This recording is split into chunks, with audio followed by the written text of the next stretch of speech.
Today, we're gonna see if this inexpensive hair dye really works. What's happening, Panda Nation? Peter Von Panda here. Hey, I have some gray hair, and I want to tell you a quick story. When I was in 8th grade, I actually already had gray hair, and the funny thing about it is, in 8th grade, as we're graduating, the whole class is supposed to vote on something for each person, and I was voted most likely to go bald first, and that's because of my gray hair. So, instead of being like the most likely to succeed or the most likely to have a small YouTube channel, guess people can't predict the future, but I still got on my hair. But yes, I've always had grays, and I also have some grays that are coming in with a vengeance. Now, I will say, I think a lot of people have grays, but because I have really dark hair, I think it stands out more. If you have light colored hair, I don't know that it's quite as visible. Oh well.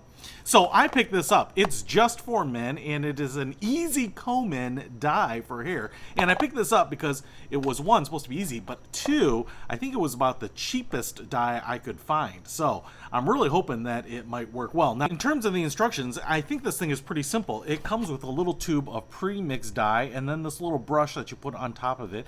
And I think you kind of just brush this sucker in, and then you let it sit for about 10 minutes. 10 minutes, and then you take a shower and wash this stuff out. Now, from what I understand, if you wait a little longer than 10 minutes, maybe you don't have a stopwatch, apparently it says that it stops coloring after 10 minutes. But we are going to stick to the instructions and just use it for about 10 minutes. Now, I want to show you what we're working with here, because I've been doing a little prep to review this little bad boy, and I am getting some grays right on my temples. Now, I've done a couple things. I've been working outside a lot, which helps lighten up the hair a little, get a little sun, that vitamin D, and this nice golden farmer tan. The other thing that I've done here is waited until the last day before I get a haircut so that my sideburns are as long as humanly possible, just so that we can see the gray hair in all its glory. Now, if you look here, you can see not only do I have that long, gray, sun-drenched hair, but I would probably pass for Mitt Romney's North Korean cousin.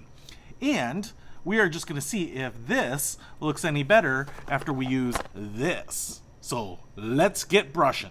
Looks like we get a little bag with some plastic gloves. I feel like a doctor. Bend over, please.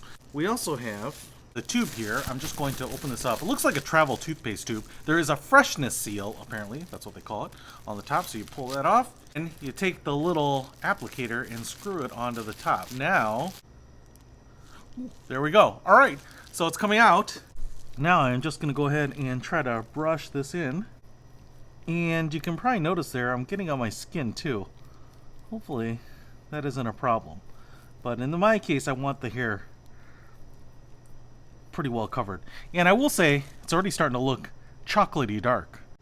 All right, let's get the rest of it in, wait 10 minutes, shower it out, and then see what it looks like. Okay, so I followed the instructions to a T. I put it in, I let it simmer for exactly 10 minutes, and then I jumped in the shower and washed it out. Changed my shirt too, so I feel nice and fresh with my new hair color here. And as you can see, we have maybe not completely eliminated the grays, but we have certainly masked them and hid them up. The hair took the color really well. I would actually say that if you're really worried, you know, you're going to go out in public soon after this, you might want to use a little bit of Vaseline and kind of tape off the hairline, because the dye, even after 10 minutes, will stain the skin just a little bit. I was doing a little scrubbing just to kind of get it off of the skin, so it would do that. But it doesn't seem to be that bad. Now, I will also say that the dye has a little bit of a chemically smell that you could smell as you're putting it in. It's not overly obnoxious or anything, but it's just something that if you're really sensitive to that, you want to know. And then the other thing I will say is that even though I was just doing a little touch-up, and I did a little touch-up in some other places too, I probably had half the tube left over. So I think you actually will be able to stretch it to a couple of treatments. And the product is only like $7, so like I said, it's one of the cheapest ones I could find. It is super easy and quick to apply and use, so you could do it, you know, while you're getting ready in the morning. If you've got some grays that you are looking to get rid of, you might want to try Just for Men. I'll put a link to it in the description below. Peter Von Panda, out.